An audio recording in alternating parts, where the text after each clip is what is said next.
Hello বন্ধুরা, welcome back to my channel. আজ আমি তোমাদের সাথে শেয়ার করতে এসেছি একটা সফট মোলায়েম চিকেন মাখনির রেসিপি, যেটা তোমরা নান, পোলাও অথবা ফ্রাইড রাইসের সাথে সার্ভ করতে পারো। আর যে রেসিপিটা একবার কেউ ট্রাই করলে কিন্তু তোমার রান্নার জাস্ট প্রেমে পড়ে যাবে। তো ভিডিওটি স্কিপ না করে একদম শেষ পর্যন্ত দেখার অনুরোধ রইল। আর তারপরে ভিডিওটি যদি ভালো লেগে থাকে চ্যানেলটিকেও সাবস্ক্রাইব করে নিও। তো চলো রেসিপিটি স্টার্ট করা যাক।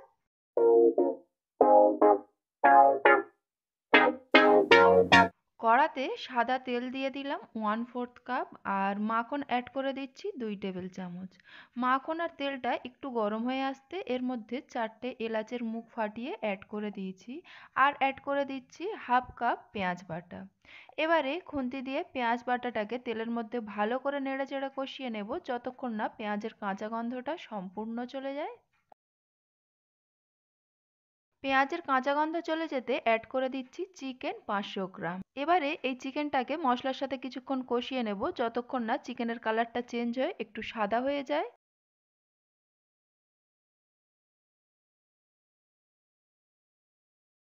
চিকেনটা একটু কষানোর পরে কালারটা চেঞ্জ হয়ে গিয়েছে। এই পর্যায়ে এর মধ্যে আমি আদা রসুন বাটা অ্যাড করে দিলাম 1 টেবিল চামচ।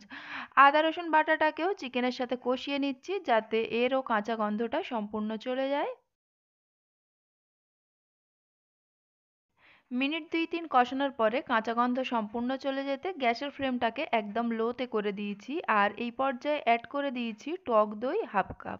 দইটাকে অ্যাড করে মিনিট 2-3 কষিয়ে নেব, আর তারপরে এর মধ্যে অ্যাড করে দেব সমস্ত গুঁড়ো মশলাগুলো। আর গুঁড়ো মশলার মধ্যে আছে জিরে গুঁড়ো 1/2 চা চামচ, ধনে গুঁড়ো 1/2 চা চামচ, সাদা গোলমরিচের গুঁড়ো 1/2 চা চামচ, চিলি ফ্লেক্স 1 চা চামচ, আর নুন অ্যাড করেছি স্বাদ মতো। গুঁড়ো মশলার সাথে সবকিছু ভালো করে কষিয়ে নেব, আর এটাকে লো টু মিডিয়াম ফ্লেমে রান্না হতে দেব যতক্ষণ না সাইড থেকে তেল ছাড়তে শুরু করে।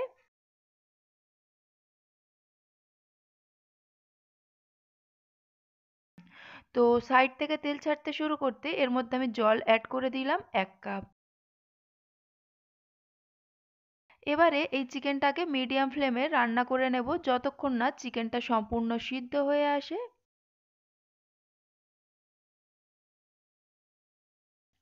তো চিকেনটা এদিকে সিদ্ধ হতে থাক, ততক্ষণে এদিকে আমি আরও একটা উপকরণ রেডি করে নিই। একটা ফ্রাইং প্যানের মধ্যে আবারও মাখন অ্যাড করে দিলাম 2 টেবিল চামচ। এর মধ্যে ক্যাপসিকাম অ্যাড করলাম 1/4 cup, red bell pepper add করলাম 1/4 কাপ, আর কিছু লঙ্কা কুচি অ্যাড করে দিলাম। প্রায় 2 টেবিল চামচ মতো লঙ্কা কুচি অ্যাড করেছি। এবারে বাটারের মধ্যে এগুলোকে একটু সটে করে নিচ্ছি। সম্পূর্ণ ফ্রাই করব না, জাস্ট একটু সটে করে নিলেই হবে। তো এখানে ক্যাপসিকামটা রেডি হয়ে গিয়েছে, আর এদিকে চিকেনটা সিদ্ধ হয়ে যাওয়ার পরে আমি ফ্রেশ ক্রিম অ্যাড করে দিয়েছি 1/4 কাপ। সেটা কোনোভাবে ভিডিওতে ক্যাপচার করা যায়নি। তো ফ্রেশ ক্রিম অ্যাড করার পরে আমি ভালো করে নেড়েচেড়ে মিক্স করে নিচ্ছি। আর যখন ফ্রেশ ক্রিমটা অ্যাড করেছি তখন কিন্তু গ্যাসের ফ্লেমটাকে অবশ্যই লোতে রেখেছি।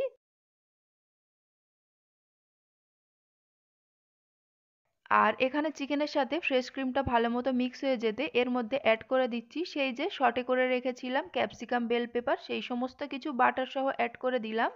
আর এরপরে অ্যাড করে দিচ্ছি কাসুরি মেথি 1 চা চামচ, আর গরম মশলা গুঁড়ো 1/2 চা চামচ। সব কিছু নেড়ে ভালো করে মিক্স করে নিতে হবে এবারে। এখন থেকেই দেখে কেমন জিভে জল চলে আসছে না বন্ধুরা? কতটা ক্রিমি টেক্সচার্ড হয়েছে গ্রেভিটা, আর দেখতেও কিন্তু অনেক সুন্দর হয়েছে। Red colour, green colour, white colour combination, আর খেতে কিন্তু সত্যিই অনবদ্য হয়। খুবই ক্রিমি, সফট, মোলায়েম, মাখমল একদম টেস্ট আসে। তো অবশ্যই বাড়িতে একবার ট্রাই করবে। আর আমি এখানে দেখো সবকিছু ভালো করে নেড়ে মিক্স করে নিচ্ছি, আর গ্রেভি সাইড থেকে কেমন তেল ছাড়তে শুরু করেছে সেটা তোমরা দেখতেই পাচ্ছ। এই পর্যায়ে বুঝতে হবে কিন্তু মাখনি চিকেন একদম রেডি। তো এই পর্যায়ে আমি গ্যাসের ফ্লেমটাকে অফ করে দিলাম, আর এরপরে এটাকে আমি তোমাদেরকে প্লেটে সার্ভ করেও দেখিয়ে দিচ্ছি। দেখো বন্ধুরা, প্লেটের মধ্যে সার্ভ করে নিচ্ছি। দেখতে একদম হয়েছে না রেস্টুরেন্টের মতো? খুবই লোভনীয় দেখতে, আকর্ষণীয়, মজার একটা রেসিপি তোমাদের সাথে শেয়ার করলাম। তো অবশ্যই একবার বাড়িতে তোমরা ট্রাই করো, আর ট্রাই করলে কিন্তু আমাকেও এসে কমেন্ট করে জানাও তোমাদের এক্সপিরিয়েন্স কেমন ছিল, অথবা বাড়ির সকলে খেয়ে কেমন রিয়াকশন দিয়েছে। একদম রেস্টুরেন্ট স্টাইল একটা মাখনি চিকেনের রেসিপি তোমাদের সাথে শেয়ার করলাম। তো আজকের এই রেসিপি ভালো লাগলে ভিডিওটিকেও লাইক করে দিও, তোমার ফ্রেন্ডস অ্যান্ড ফ্যামিলির সাথে বেশি বেশি করে শেয়ার করে দিও। আর যদি আমার চ্যানেলে নতুন বন্ধু অথবা পুরানো বন্ধু হয়ে থাকো আর চ্যানেলটি যদি এখনো সাবস্ক্রাইব না করা হয়ে থাকে, তাহলে চ্যানেলটিকেও অবশ্যই করে সাবস্ক্রাইব করে যেও। আর সাবস্ক্রাইব করার পরে কিন্তু অবশ্যই করে পাশে থাকা বেল আইকনের অল নোটিফিকেশনটিকে ক্লিক করতে ভুললে চলবে না, কারণ অল নোটিফিকেশনটিকে ক্লিক করে রাখলে আমার প্রত্যেকটা রেসিপি আপলোড করার সাথে সাথেই তোমার কাছে নোটিফিকেশন পৌঁছে যাবে, তাহলে আমার প্রত্যেকটা রেসিপি সবার আগে দেখার সুযোগ পেয়ে যাবে। তো বন্ধুরা, আশা করছি আজকের আমার এই রেস্টুরেন্ট স্টাইলের মাখনি চিকেনের রেসিপি তোমাদের ভালো লেগেছে আর তাই আমার চ্যানেলটিকে সাবস্ক্রাইব করে নিয়েছো। কথা হচ্ছে তাহলে আবার পরের ভিডিওতে, ততক্ষণের জন্য টাটা।